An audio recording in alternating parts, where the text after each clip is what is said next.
India news के मंच का रुख कर लेते हैं, जहां पर इंडिया न्यूज के मैनेजिंग डायरेक्टर कार्तिकेय शर्मा कैलाश विजयवर्गीय से बातचीत कर रहे हैं। सीधे रुख कर लेते हैं।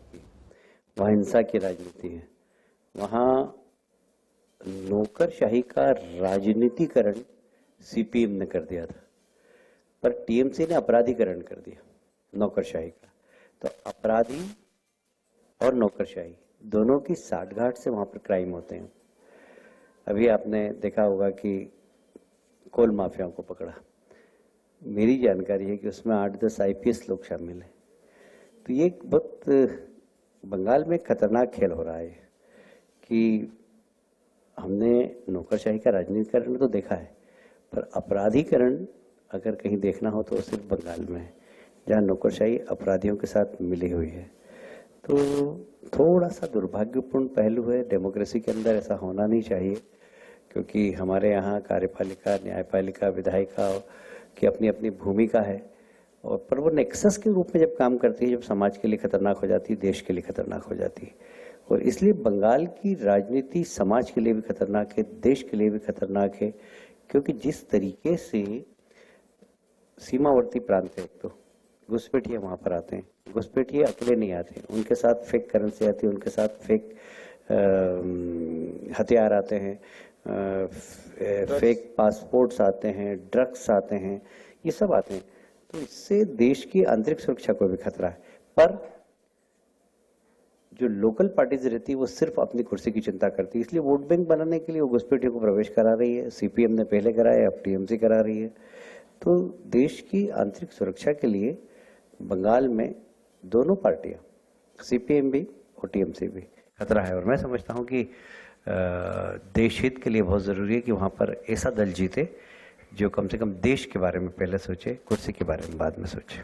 कैलाश जी, हाल ही में प्रधानमंत्री जी ने अपने भाषण में एक विषय के ऊपर ज़्यादा जोर दिया था कि बंगाल में एक कट मनी का कल्चर है, और ये कट मनी एक ऐसी प्रथा है जो कि पिछले 30-40 साल से चली आ रही है। दूसरी सरकारें भी इसमें लिप्त थी, और उनका ये कहना था कि जो वर्तमान सरकार है वो भी इस तरह के कल्चर में है। ये क्या है, कट मनी का मामला क्या है? ये देखिए, सीपीएम का द्वारा जो कट मनी वाला काम था ना, वो बड़ा मतलब बहुत कवर था, दिखाई नहीं देता था, और वह लिमिटेड लोगों की, पार्टी के लिमिटेड लोगों के पास था, हर कोई नहीं। जो सीपीएम में जो लोग बिहाइंड कर्टन काम करते थे, जो असामाजिक तत्व थे, जैसे ही सरकार बदली वो सारे के सारे टीएमसी में आ गए। वो टीएमसी में आके वो नेता बन गए, वो विधायक बन गए, वो मंत्री बन गए। तो अब जब असामाजिक तत्व विधायक और मंत्री बन जाएंगे तो आप क्या अपेक्षा करेंगे उनसे? तो अब तो ऐसा हो गया कि प्रधानमंत्री आवास योजना का मकान गया, उसके 1,40,000 रुपये उसके खाते में गए, तो उसके यहाँ उस क्षेत्र के जो गुंडों के भी क्षेत्र बटे हुए हैं, वहाँ के गुंडे जाएंगे, 25,000 औपचारिक तौर पर आप कह रहे हैं? बिल्कुल 25,000 रुपये उनसे लेंगे कट मनी, उसके बाद वो मकान बना पाएंगे, अदरवाइज मकान नहीं बना पाएंगे। आपको भी यदि वहाँ मकान बनाना है आपको, तो सीमेंट कहाँ से लेना, ये उस क्षेत्र का टीएमसी का बलिष्ठ व्यक्ति तय करता है कि आपको सीमेंट कहाँ से लेना, किस भाव में लेना, रेट भी उसके हैं। लेबर कौन बनाएंगे, वो भी उसके लेबर आएंगे। आप कह रहे हैं कि करप्शन हैज बीन इंस्टीट्यूशनलाइज्ड। बस सबसे बड़ी बात है कि वहाँ संस्थागत हो गया बिल्कुल करप्शन, और उसको लोगों ने भी अब उसको मान लिया है कि बंगाल में रहना तो ये करना पड़ेगा। पर जब हमने कहा कि नहीं नहीं ये कहीं नहीं होता है, हम इससे बचाएंगे आपको, ये टोलाबाजी, ये कट मनी, इससे हम बचाएंगे, तो फिर लोग हमारे साथ आ गए। एक धारणा है खासकर ऑपोजिशन की और टीएमसी का, एक ये वर्जन है कि अगर हम सब लोग इतने गलत थे टीएमसी के, तो वो इतने लोग भाजपा क्यों ले रही है टीएमसी के, इतने टीएमसी के लोग भाजपा को क्यों ज्वाइन कर रहे हैं? इस पे, इसको कैसे देखते हैं? देखिए, जो राजनीति में काम करता है ना, तो वह उसकी एक महत्वाकांक्षा होती है। तो महत्वाकांक्षा कहाँ पूरी हो सकती है, तो वो उस दल में चला जाता है। पर उस दल की डिक्टेटरशिप के कारण वह उस दल के द्वारा किए गए कार्य का विरोध दल के अंदर नहीं कर पाता है, क्योंकि उसको वहाँ पर रहना है, वहाँ राजनीति करना है, बाकी दूसरा कोई विकल्प नहीं उसके पास। जब उसको लगा कि विकल्प आ गया, मोदी जी के नेतृत्व में भारतीय जनता पार्टी का विस्तार होगा तो सब छोड़कर आ गए। जो लोग विद इन पार्टी उनकी टोलाबाजी, उनकी कटमनी को पसंद नहीं करते थे, वो लोग हमारे साथ आ गए। तो कभी कभी होता है कि हमारे परिवार के अंदर ही एक व्यक्ति असहमत होता है पर परिवार में रहता है, पर जब लगता है कि अब गले तक आ गया तो फिर कहता है कि बस अब मम्मी पापा मैं अलग रहूँगा। तो टीएमसी के साथ यही हुआ कि उनके पास कोई विकल्प नहीं था, और जब हम विकल्प के रूप में वहाँ पर तैयार हुए तो सब लोग छोड़ के हमारे साथ आ गए। बिल्कुल, इसी से एक सवाल जोड़कर मैं कैलाश जी आपसे पूछना चाहता हूँ, कार्तिक जी ने जो सवाल पूछा है, आप बंगाल में गए, बंगाल में एक चेहरे का अभाव आपके पास था, उतना बड़ा चेहरा आपके पास नहीं था। यही कारण है कि विकल्प दिखाई दिया तो बीजेपी में तमाम लोग आए, और जिनमें बहुत सारे विधायक हैं, मंत्री हैं, कई बड़े बड़े चेहरे, मिथुन चक्रवर्ती को भी आपने लिया है। लेकिन जब परिवार, पुराना परिवार और नया परिवार जुड़ता है तो कहीं ना कहीं बर्तन खटकते हैं। आपको ऐसा महसूस हुआ कि पुराने बीजेपी के वो कार्यकर्ता जो टीएमसी और वाम दलों से संघर्ष कर रहे थे, करीब आप ही बताते हैं, बीजेपी बताती है कि 300 कार्यकर्ताओं की हत्या हुई है, और उन्हीं में से वो लोग जब आपकी पार्टी में आए तो कुछ असमंजस की स्थिति हुई? देखिए, वैसे जो नेता टाइप लोग आए उससे तो कोई फर्क नहीं पड़ा लोगों को, कि उनकी लीडरशिप को भी मानते हैं कि ये नेता है, इसकी लीडरशिप है, ये आने से हमसे जुड़ेगा। पर उसके साथ कई ऐसे लोग आ गए जिन्होंने हमारे कार्यकर्ताओं के साथ मारपीट की थी, हमारे कार्यकर्ताओं का मर्डर तक किया था। तो उससे निश्चित रूप से वो कोई नेता के साथ, XYZ नेता के साथ जब 500 लोग ज्वाइन कर रहे हैं, 1000 लोग ज्वाइन कर रहे हैं, तो सबका कोई हमारे पास बायोग्राफी तो थी नहीं। क्या किया आपने? फिर उन लोगों को कहा कि भाई इनको दूर रखो, हम इनको नहीं ले पाएंगे। तो ऐसे लोगों को हमने दूर रखा बाद में। कैलाश जी, आपने अपना राजनीतिक करियर एक कार्यकर्ता से शुरू कर एक नए आयाम तक आप पहुंचे हैं। नहीं, अभी भी कार्यकर्ता हूँ। वो तो आपका बड़प्पन है, लेकिन मेरा सवाल ये है कि आपने मध्य प्रदेश की राजनीति देखी, आपने हरियाणा की देखी, आपने वेस्ट बंगाल की देखी, क्या फर्क पाया आपने यहाँ इन राज्यों की राजनीति? जमीन और आसमान का अंतर है। क्या हमारे यहाँ देखिए, मध्य प्रदेश की तो बहुत ही सहज सरल सौजन्यता की राजनीति है, कि अभी यहाँ पर अगर कल्पना करें कि कांग्रेस के नेता आ गए, कमलनाथ जी, दिग्विजय सिंह जी, तो मैं खट से खड़ा हो जाऊंगा। मेरे से सीनियर लीडर हैं, भले ही आप और मुझसे प्रश्न पूछने की सर आइए। ये हमारे शिष्टाचार है, और इतनी सौजन्यता है कि अगर मेरे यहाँ कुछ सुख दुख होगा तो वो आएंगे, और उनके यहाँ कुछ ऐसा कार्यक्रम हुआ तो हम जाएंगे। ये सौजन्यता है। वहाँ तो कोई मंत्री हमको देख लेता है, जानता है हमको, पर उधर देखता है, कोई दीदी कहाँ देख तो नहीं रहा है, उसके बाद धीरे से नमस्ते करता है। मतलब कई बार तो ऐसा होता है, एक नाम नहीं लूँगा, मैं मेयर था इंदौर में, तो वो कलकत्ता के मेयर थे, मिनिस्टर हैं भी। मुझे एयरपोर्ट पर मिल गए तो मैंने सोचा था नमस्ते कर लिया, उन्होंने देखा भी नहीं और एकदम भागे मेरे को देख के तिरछी नहर से। इत्तेफाक से हम सेम फ्लाइट पे दिल्ली जा रहे थे। जैसे ही दिल्ली में उतरे फिर उन्होंने चारों तरफ देखा, अरे कैलाश भाई कैसे हैं। मतलब दिल्ली में मिनिस्टर हमसे बात कर रहा था कि कलकत्ता में नमस्ते करने की हिम्मत नहीं हुई। तो ये जो टेरर की राजनीति है, ये सौजन्यता नहीं है वहाँ बिल्कुल दुश्मनी जैसी। जैसे आज तक मेरे को 6 साल हो गए, ममता जी और हमारा कभी आमना सामना ही नहीं हुआ। वो भी इधर से निकलती, मैं भी इधर से निकलता हूँ जब कभी ऐसा होता है तो कहीं वहाँ पर राजनीति में बहुत ही एक तरीके से ये मैं कह सकता हूँ कि दुश्मनी वाली राजनीति है। ये चूंकि आपने टेरर की राजनीति की बात की और विपक्षी पार्टियां इसका आरोप भी लगा रही हैं, ममता भी आरोप लगा रही हैं। अगर आप कांग्रेस शासित राज्यों में चले जाएं वहां पर भी यही आरोप लगता है, और जहां बीजेपी की सरकारें नहीं है वहां पर भी आरोप लगता है। आरोप ये लग रहा है कि बीजेपी धमका रही है, बीजेपी डरा रही है। इसमें कितनी सच्चाई है? और ये कहा जा रहा है कि भाई अगर जो नेता शामिल नहीं होता, क्योंकि पश्चिम बंगाल में भी कई नेताओं के बारे में कहा गया, उनके ऊपर ईडी के छापे, इनकम टैक्स के छापे, ये केवल आरोप है या कुछ और है? देखिए, अब क्या होता है कि जब भी कोई घटना होती है, उस घटना से बचने के लिए लोग बहाना ढूंढते हैं। क्या बहाना? तो ये बड़ा अच्छा बहाना है कि भाई ये तो ईडी है, CBI है, उनका दुरुपयोग कर रहे। आप खुद जानते हैं कि CBI, ED एक अलग बिल्कुल संस्थागत है, और उनका सरकार के नियंत्रण में नहीं वो। हालांकि सरकार का हिस्सा है, अपॉइंट सरकार करती है उनको, पर सरकार का हिस्सा नहीं। मिनिस्टर को डायरेक्ट उनसे नहीं। कमलनाथ भी यही आरोप लगा रहे हैं, भूपेश बघेल भी यही आरोप लगा रहे हैं, ममता बनर्जी भी यही आरोप लगा रही हैं, अमरिंदर सिंह भी यही आरोप लगा रहे हैं। देखिए, दुर्भाग्य से अभी हमारी मतदाता इस डेमोक्रेसी में मैच्योर हो गया और अहिंसक हमारे यहाँ परिवर्तन हो जाता है। पर डेमोक्रेसी जब सफल होती है जब मैच्योर विपक्ष भी हो। दुर्भाग्य से इस देश का विपक्ष मैच्योर नहीं है और वह सिर्फ राजनीति कर रहा है, राजनीति के लिए, देश के लिए नहीं। दुर्भाग्य की बात है। मुझे कहते हुए गर्व है कि मैं उस पार्टी का कार्यकर्ता हूं जिसके नेता नरेंद्र मोदी हैं और जब वो पहली बार सेंट्रल हॉल में गए तो उन्होंने कहा था कि मेरे लिए देश पहले है, दल बाद में।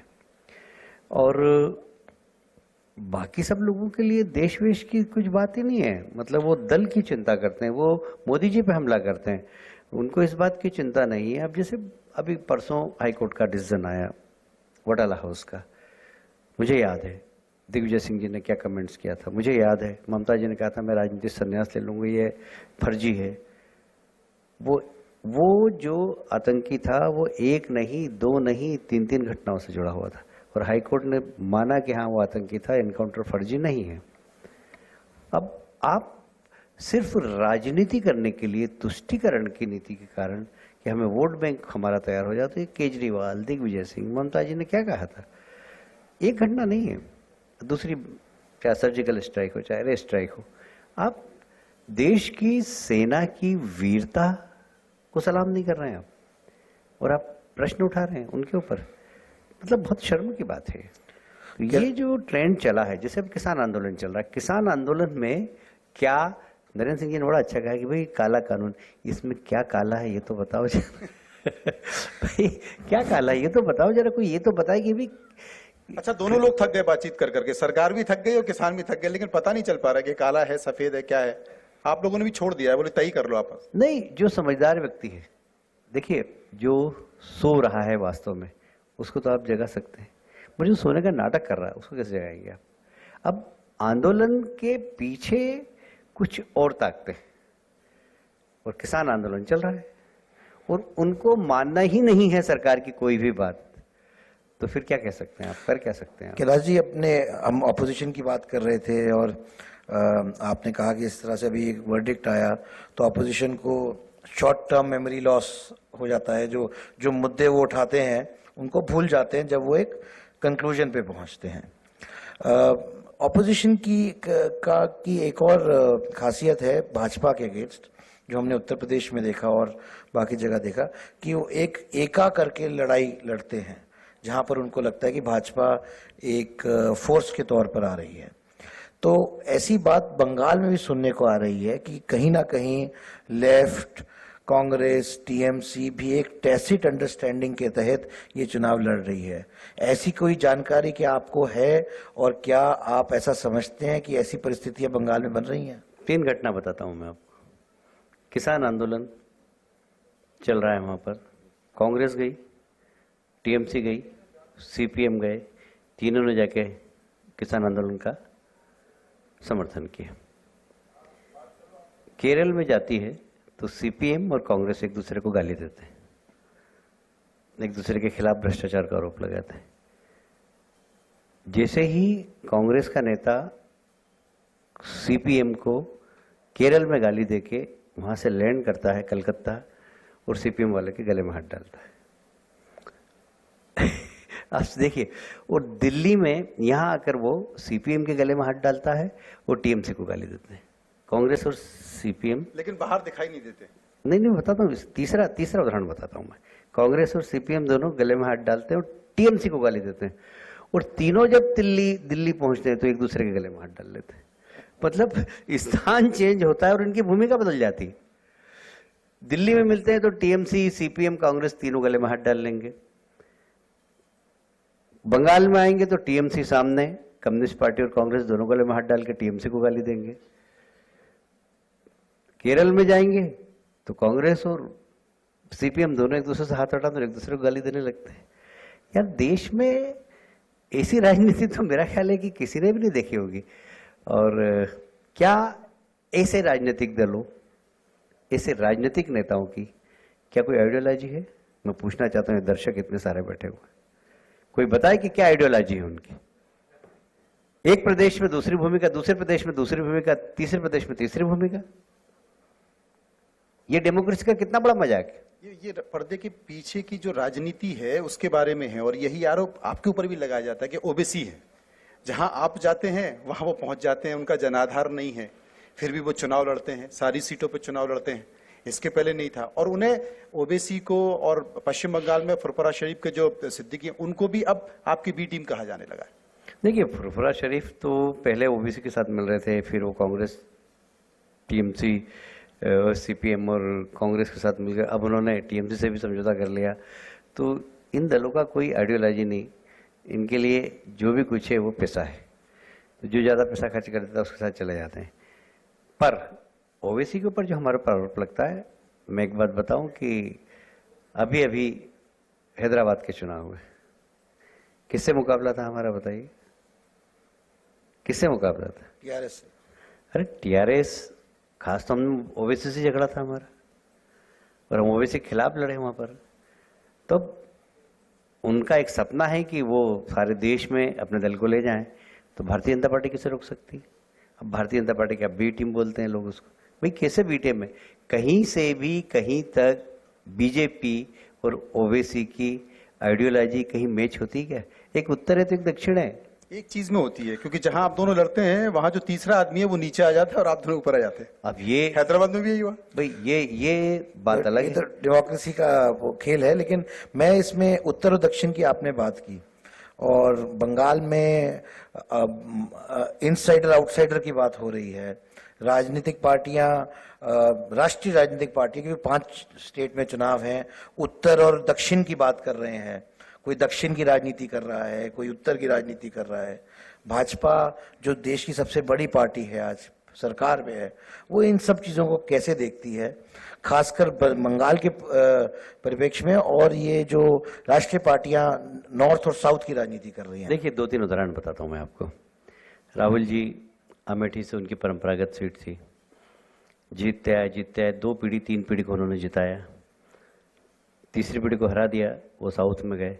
साउथ में जाते हैं उन्होंने उत्तर प्रदेश की बुराई चालू कर दी कि वहाँ पर ये राजनीतिक चिंतन नहीं। हालांकि मैं राहुल जी को कोई सीरियस नहीं लेता हूँ, उन्होंने बोला, पर उदाहरण है ये कि राहुल जी उत्तर वहाँ गए जैसे साउथ में, तो उत्तर को गाली देने लग गए। अब जिस सीट ने उनकी 2-3 पीढ़ी को जिताया हो, वहाँ पर आप परफॉर्म नहीं कर पाए ठीक तरीके से, लोगों ने नकार दिया आपको, तो आप उनको, वो आपके लिए खराब हो गए, पहली बात। अब ये उत्तर और दक्षिण की राजनीति किसने प्रारंभ की? पहली बात। दूसरी बात, बाहरी की आपने बात कही। बंगाल के अंदर ममता जी समझती है कि यहाँ पर जो भी कानून होगा वो ममता कानून चलेगा, भारतीय संविधान वहाँ कुछ भी नहीं है। हमारे यहाँ जो संघीय ढांचा है, केंद्र राज्य के संबंध है, उसका कोई महत्व नहीं है। प्रधानमंत्री बाहर है, मतलब बाहर के आदमी। जब वो बंगाल जाते हैं तो ये बाहर के आदमी यहाँ क्यों आते हैं? अरे भाई, प्रधानमंत्री इस देश के बाहर क्यों गए? गृह मंत्री वहां जाते हैं, गृह मंत्री यहाँ क्यों आते हैं? भारतीय जनता पार्टी के राष्ट्रीय अध्यक्ष गए, आपने भी देखा होगा वो पथराव जिस प्रकार से हुआ। मैं सोच रहा था कि शाम को शायद प्रदेश की मुख्यमंत्री को ठीक बयान देगी, उन्होंने तो इससे खराब शब्दों का उपयोग किया कि राष्ट्रीय अध्यक्ष के बारे में। वो बोले इनका यहाँ क्या काम है, क्यों आते हैं यहाँ पर? मतलब वो समझते हैं कि बंगाल कोई भारत से अलग प्रदेश है, और ये जो फीलिंग है, ये जो भावना वहाँ के नेताओं की, ये बहुत ही खतरनाक है, ये देश के लिए खतरा है। कैलाश जी, चूंकि बंगाल में आप प्रभारी हैं और 6 साल से आप बंगाल की जमीन को जोतने की, राजनीतिक जमीन को जोतने की कोशिश कर रहे हैं, आपने पद की इच्छा नहीं की, क्योंकि मुझे याद है कि मध्य प्रदेश का मंत्री पद छोड़कर आप दिल्ली की टीम में गए। अभी तक आपको वो इनाम नहीं मिला जिसकी हर राजनीतिक व्यक्ति इच्छा करता है, अगर वो मेहनत करता है तो। आपने शायद की भी नहीं होगी। लेकिन एक बात मैं जरूर पूछना चाहता हूं कि बंगाल का प्रभारी बनने के बाद आपके खिलाफ मामले कितने दर्ज हुए और कौन कौन से वो मामले? बंगाल में मेरे को भी याद नहीं, मैंने एक वकीलों की टीम बना रखी है कि जहां पर भी बंगाल के केस है, वो देखो 20 तो मिल गए मुझे अलग अलग जिलों में। अच्छा। 20 केस, और ऐसे खतरनाक केस है। मेरे को महिलाएं भी बैठी है, मतलब बलात्कार का केस भी लगा वो तो। अच्छा। हाँ, और एक ऐसा केस लगा है कि बच्चे को मैंने एक संस्था से लेके और विदेश में बेचा। अब बताइए, मैं बच्चे बेचने का काम करूँगा? अनाथ आश्रम के बच्चे को मैंने विदेश में बेचा, ऐसा एक केस में लगा हुआ है। तो ऐसे बहुत सारे केस है, पता नहीं, एक वकीलों की टीम यही देखती है, मेरे केस ही देखती है बस। एक सवाल इससे जुड़ा हुआ है, 2014 के पहले की बीजेपी और 2014 के बाद की बीजेपी, खासकर जो चुनाव है, चाहे वो विधानसभा का हो, लोकसभा का हो, आप मानते हैं परिवर्तन आया है, तरीका बदला है? देखिए, जब भी कोई पीढ़ी का परिवर्तन होगा तो तरीका बदलेगा ही। अब मेरे पिताजी खादी के कुर्ते पजामे पहनते थे और खादी की टोपी लगाते थे, तो अब मैं दूसरी पीढ़ी का हूँ तो मैं खादी का कुर्ता नहीं पहनता हूँ, टेरिकॉट का पहनता हूँ। मेरा बेटा जीन्स की पैंट पहनता, वो भी विधायक है। तो पीढ़ी का जो अंतर आता है ना, वो तो आएगा हमेशा। और इसलिए पीढ़ी का अंतर हमारे यहाँ है कार्य पद्धति में, पर वैचारिक प्रतिबद्धता है।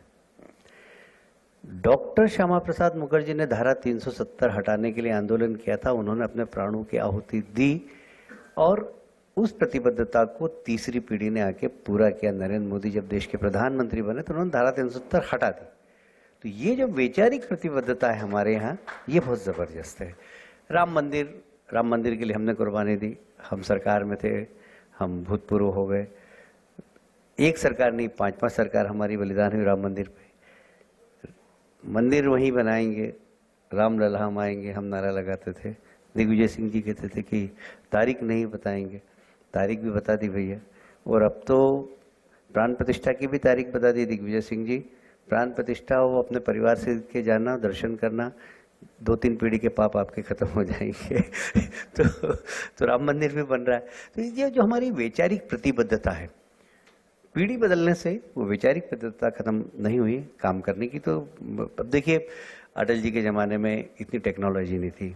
मुझे याद है कि एक बार अटल जी, लालचंद जी मित्तल हमारे मेयर हुआ करते थे, उनके फ्लैट में बैठ के जा रहे थे, हम लोग जावा गाड़ी में पीछे बैठे थे और रीगल टाकीज की ब्रिज पे चढ़ रहे थे और गाड़ी बंद हो गई, तो हमने उतर के धक्का लगाया। तो अब वो मतलब आज से 40 साल पुरानी बात कर रहा हूँ मैं। तो उस समय फियाट गाड़ी थी, टेक्नोलॉजी नहीं थी, आज की बात अलग है। और मोस्टली ट्रेन में यात्रा करते थे सारे लोग, हवाई जहाज का बड़ा एक्सपेंसिव होता था, पार्टी हजम ही नहीं करती थी। तो ठाकरे जी ट्रेन से इधर से उधर जाते थे, तो साउथ से आते थे और दिल्ली जा रहे हैं तो भोपाल रास्ते में पड़ता था, तो ठाकरे जी आ रहे हैं तो टिफ़िन लेके जा रहे हैं हम वहाँ पर बाहर स्टेशन पे 5-25 लोग। अब वो टिफ़िन का कोई सिस्टम भी खत्म हो गया। तो देखिए, टेक्नोलॉजी हो गई, इसका जो अंतर है वो तो दिखेगा ही। और इसलिए अभी की जो पीढ़ी है वो बहुत टेक्नोलॉजी, विशेषकर प्रधानमंत्री और अमित भाई की मैं बात कहूँगा कि इतनी टेक्नोलॉजी के वो पक्षधर रहते हैं कि बस मतलब एक एक चीज़ को बहुत अच्छा, उससे काम भी फास्ट हो जाता है। हमारा एक बयान हमारे नेता के द्वारा गलत दिया गया, 10 मिनट के अंदर हमारे वरिष्ठ नेताओं का फ़ोन आ जाता है कि भाई ये बंगाल में बयान दिया इन्होंने, इनको रोको। अब ये टेक्नोलॉजी है, सीधे उनके पास पहुंच जाता। तो अभी की हमारी जो पीढ़ी है, अभी जो हमारा नेतृत्व कर रहे हैं, चाहे वो नड्डा जी हों, चाहे अमित शाह जी हो, चाहे प्रधानमंत्री जी हों, और अटल बिहारी वाजपेयी जी, डॉक्टर मुरली मनोहर जोशी, अडवाणी जी, उनके और अभी की पीढ़ी में काम करने में अंतर है, पर वैचारिक प्रतिबद्धता अभी भी कायम है। कुछ तस्वीरें हैं कैलाश जी जो बार बार आती हैं, आजकल तो टेक्नोलॉजी है तो वो आपको गूगल पे और तमाम सारी चीज़ों पे दिख जाती हैं। आप तो साइकिलिंग एसोसिएशन से जुड़े भी हुए हैं, आपने बहुत साइकिल चलाई है, स्वास्थ्य के लिए चलाई होगी, लेकिन मुझे याद है कि जब यूपीए की सरकार थी तो पेट्रोलियम पदार्थों के दाम बढ़े, उस समय भी आपने सबने साइकिल चलाई थी। बीजेपी शासित राज्यों के मुख्यमंत्री ने, केंद्र के नेताओं ने, बहुत सारे लोगों ने चूड़ियां भी फोड़ी। पेट्रोलियम पदार्थों के दाम अब भी बढ़ रहे हैं, तो क्या आपको लगता है कि दो अलग अलग समय हैं और संकेत उनके? देखिए, पहले केंद्र सरकार पेट्रोलियम के भाव तय करती थी और ऑयल कंपनियां वगैरह सब मिलकर तय करती थी। तो निश्चित रूप से हम लोगों ने आंदोलन की, हम मना नहीं करते हैं, पर अब पूरी डिपेंडेंसी अंतर्राष्ट्रीय बाजार के ऊपर हो गई। अंतर्राष्ट्रीय बाजार में अगर भाव बढ़ेगा तो भाव बढ़ेंगे और कम होगा तो कम होंगे। और ये पूरी जो पद्धति है कांग्रेस के समय से प्रारंभ हुई, कोई भारतीय जनता पार्टी ने प्रारंभ नहीं की। कांग्रेस ने जब अंतर्राष्ट्रीय जगत में ऑयल के भाव बढ़ेंगे तो भाव बढ़ जाएगा। अब वही भारतीय जनता पार्टी कर रही। अब जब भारतीय जनता पार्टी आपकी पॉलिसी के अनुसार काम कर रही तो आप बैलगाड़ी लेके क्यों चल रहे हैं भाई साहब? जब आपकी ही पॉलिसी है, नहीं, ये दो राजनीतिक पार्टियों के अलावा जनता भी तो है ना, उसको उसका बजट है, उसका खर्चा है, चाहे वो पेट्रोलियम पदार्थ हो, सिलेंडर हो। तो बतौर सरकार, अगर सरकार है, क्योंकि सरकार तमाम सामाजिक सरोकार की योजनाओं को लागू करती है, उसमें वो बजट नहीं, ऐसी बहुत सी योजना है जिसमें फंड जाता है, सरकार का नुकसान होता है, सब्सिडी होती है, सरकार चाहती है कि वो ना हो, सरकार का राजकोषीय घाटा बढ़ता है, लेकिन बावजूद इसके सरकार करती है। तो आपको नहीं लगता कि सरकार को विचार करना चाहिए? नहीं, विचार क्योंकि दाम किया। बढ़ रहे हैं। प्रधानमंत्री ने भारतीय जनता पार्टी शासित राज्यों से कहा है कि आप टैक्स कम करिए, और मध्य प्रदेश में टैक्स कम हुआ, महाराष्ट्र में जब हमारी सरकार थी जब उन्होंने टैक्स कम किया था, तो हमारी राज्यों में टैक्स राज्य सरकारों ने कम किया है। राजस्थान की सरकार ने कह दिया कि हम टैक्स कम नहीं करेंगे।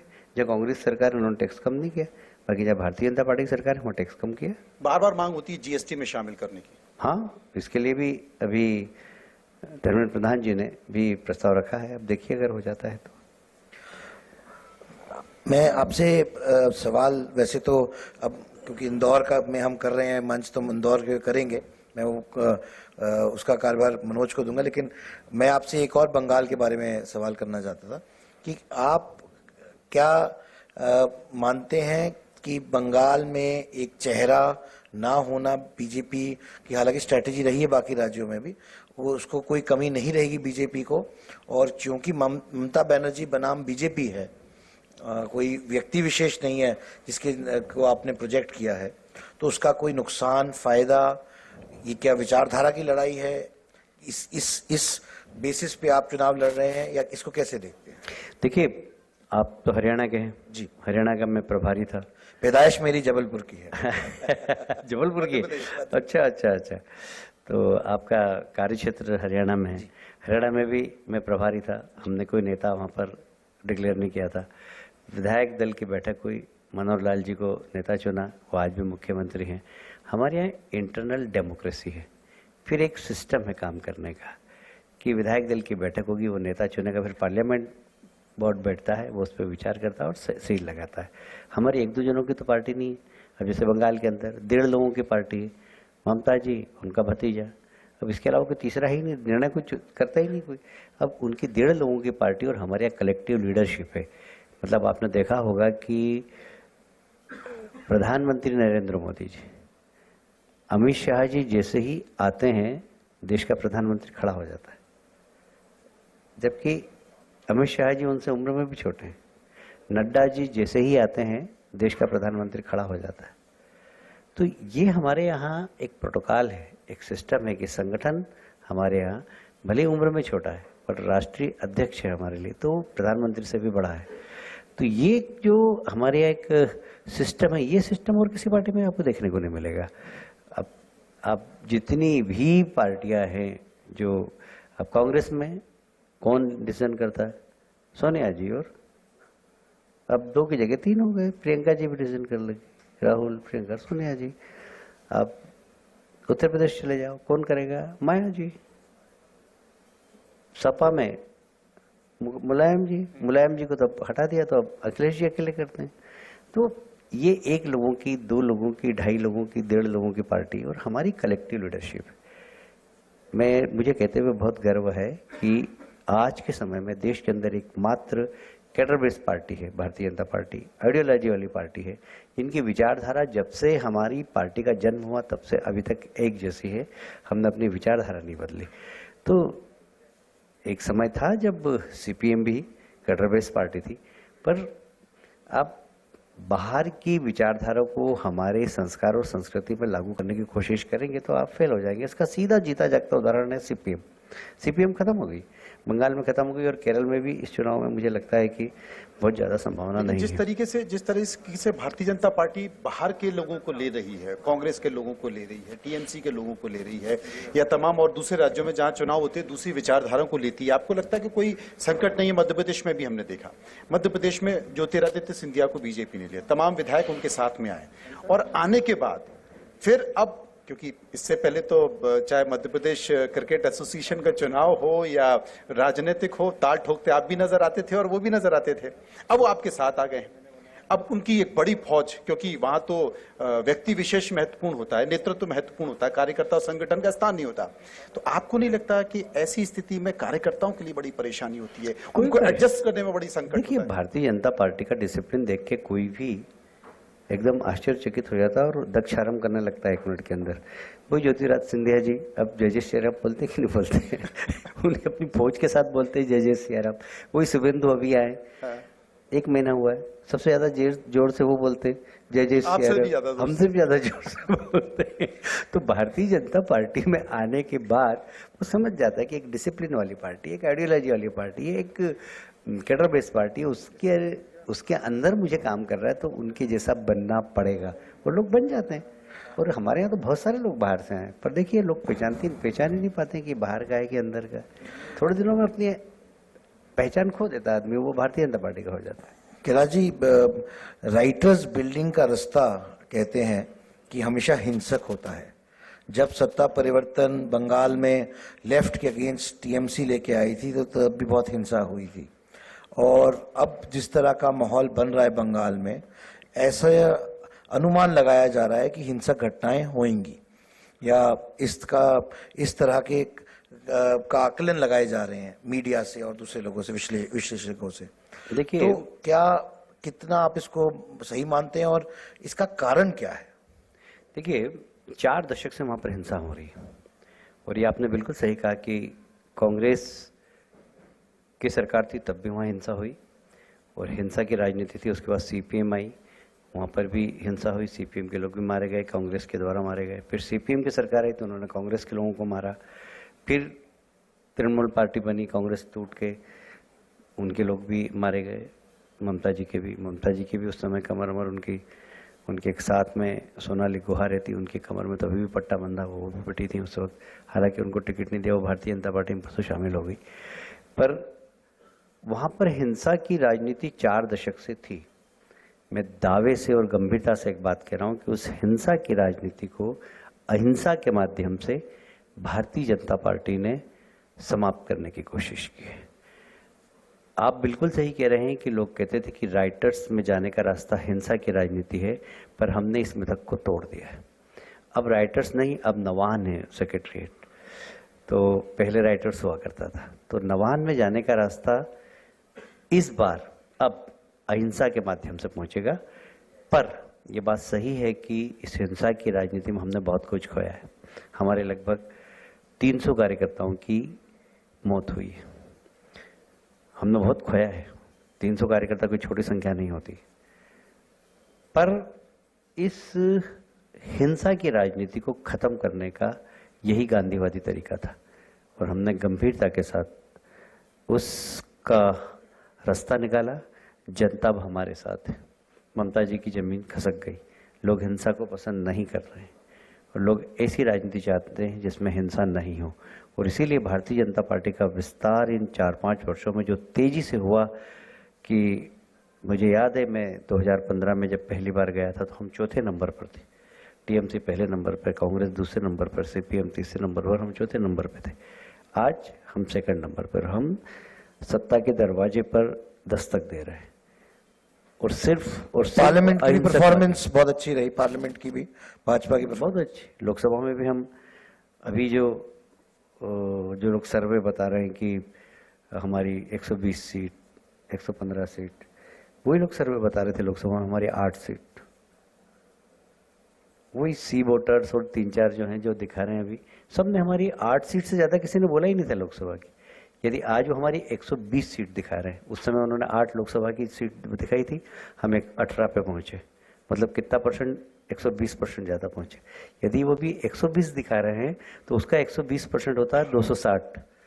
तो हम कम से कम 200 सीट तक तो पहुंचेंगे, ये हमारा आपका अनुमान है कि 260 सीटें भाजपा लेकर आएगी इस बार बंगाल में? 260 तो नहीं, मैं इतनी अतिशक्ति भी नहीं कहता, पर हाँ 200 के आसपास हमारी सीट आएगी।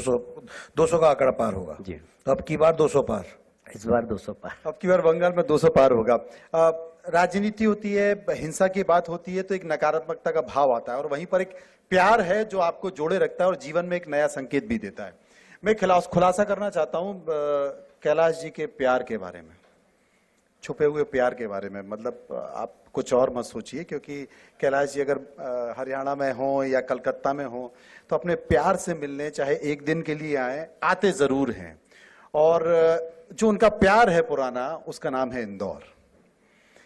कैलाश जी, बड़ी इच्छा आपकी होती होगी हम ITV के मंच पर बैठे हैं, मन की बात कर सकते हैं। आपकी इच्छा होती होगी कि इंदौर से लोकसभा चुनाव लड़ूं, कई बार आपका नाम भी चला,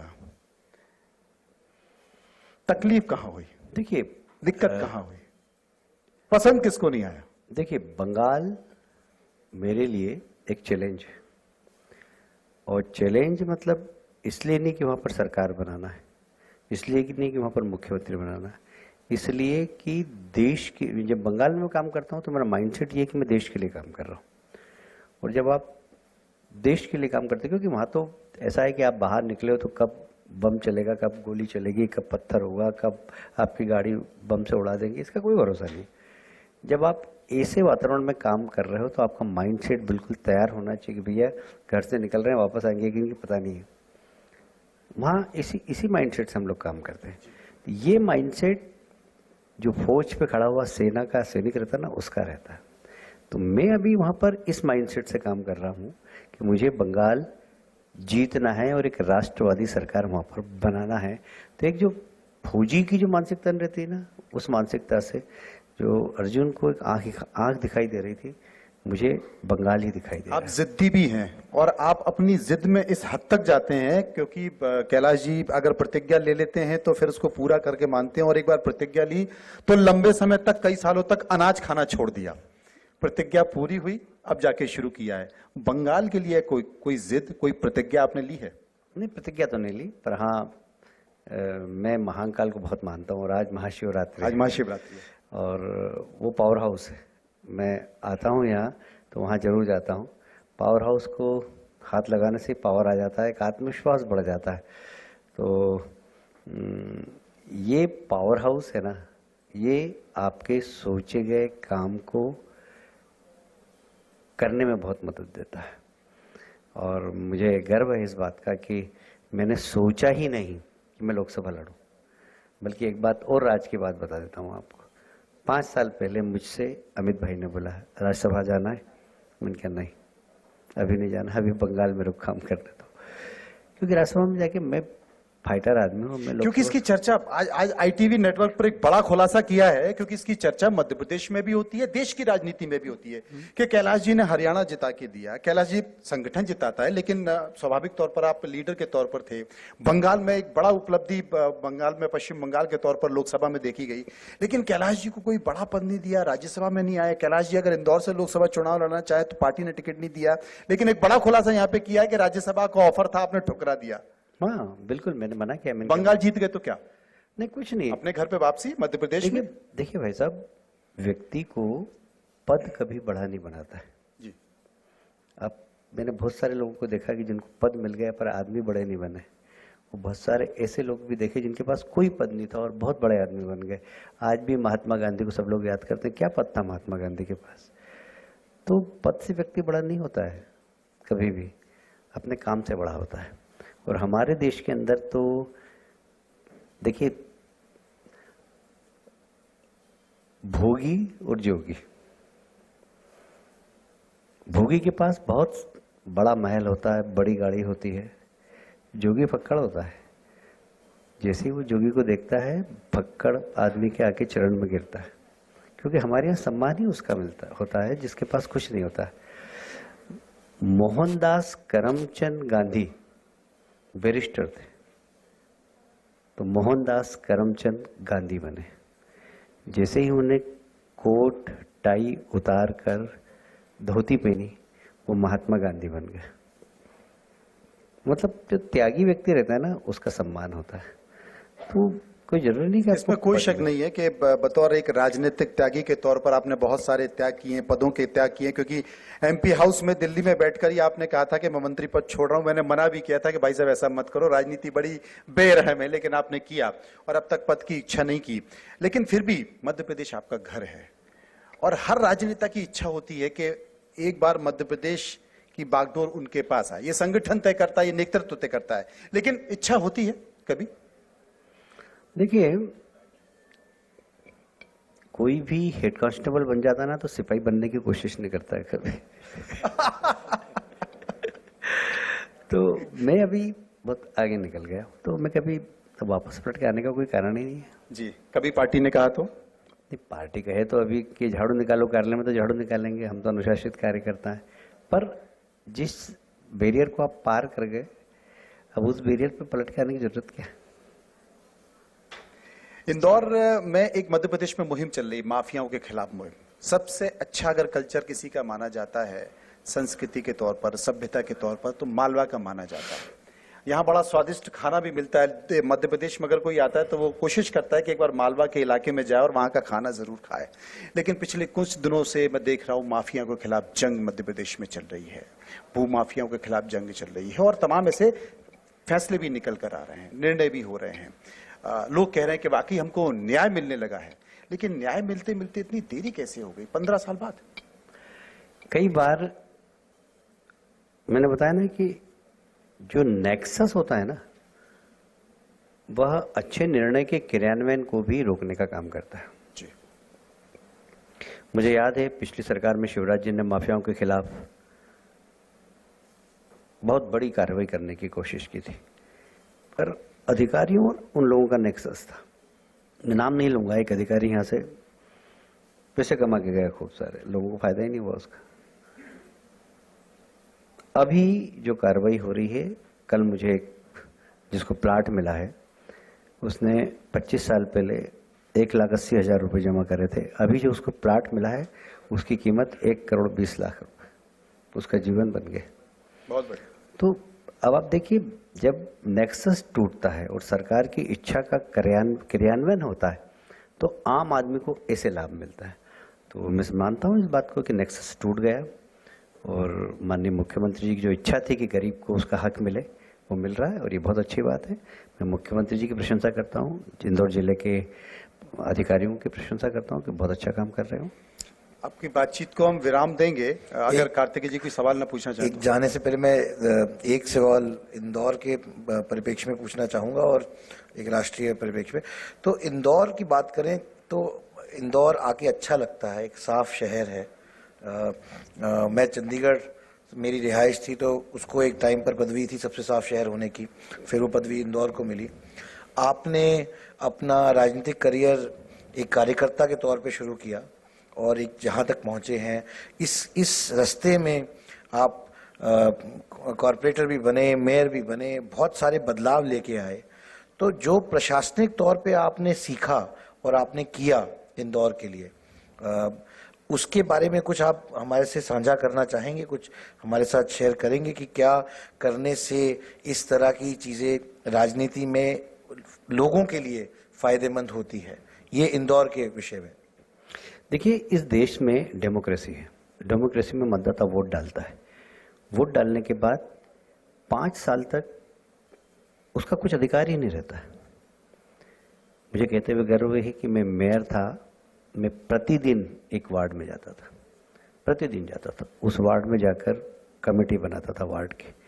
उस कमेटी को मैंने पावरफुल किया, पार्षद तो था ही, उस कमेटी को अधिकार दिए कुछ, और वह उसको लगा कि मैं मतदाता हूं तो मेरा भी अधिकार है। और ये कहते हुए मुझे बहुत गर्व है कि जब मैंने कहा कि भाई इंदौर शहर आपका घर है, घर के आगे सड़क है, ये सड़क में गड्ढे पड़े हैं, इसको आप आंगन नहीं मान सकते अपना? तो बोले मान सकते हैं। इसके लिए आपको अपने आंगन में गड्ढे हो तो आप क्या करो? बोले हम घर भरें, गड्ढे भरेंगे। तो उनके सड़क के भी गड्ढे भर सकते हो आप। तो बोले तो नगर निगम की। मैंने कहा हाँ नगर निगम की। तो नगर निगम भी अपनी भूमिका अदा करेगा, आप भी भूमिका अदा करो। तो बोले क्या? तो उनके जन भागीदारी करो, आप सीमेंट दो, मैं सड़क बना दूंगा।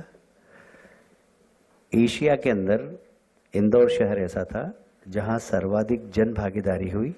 लोगों ने अपने घर के आगे की सड़क को आंगन समझा, सड़क बनाई और सफाई की जवाबदारी भी अपने हाथ में ले ली।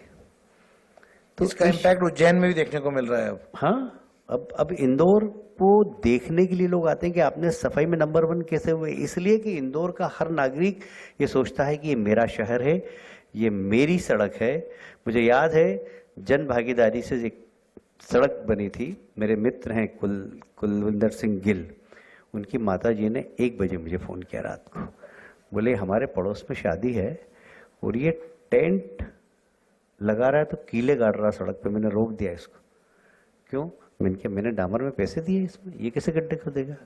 जब अपना आंगन सड़क लगने लगता है ना तो आदमी में दर्द होता है कि अपनी जेब का पैसा लगा। तो हमने डेमोक्रेसी को इंदौर में परिपक्व किया कि इंदौर के मतदाता सिर्फ वोट डाल के पीछे हटने वाले नहीं है, इस इंदौर को अपना समझ के इंदौर के विकास में भागीदारी हैं। और ये इंदौर को गौरव प्राप्त है कि यहाँ का मतदाता सिर्फ वोट डालने के बाद घर नहीं जाता, उसके बाद प्रश्न पूछता है, हमको हाथ पकड़ के कभी भी रोक देता है, कैलाश जी ये काम नहीं हो रहा है। ये अधिकार हमने इंदौर की जनता को दिया है। तो हमारे यहाँ डेमोक्रेसी है, परिपक्व डेमोक्रेसी, इस बात का मुझे गर्व है।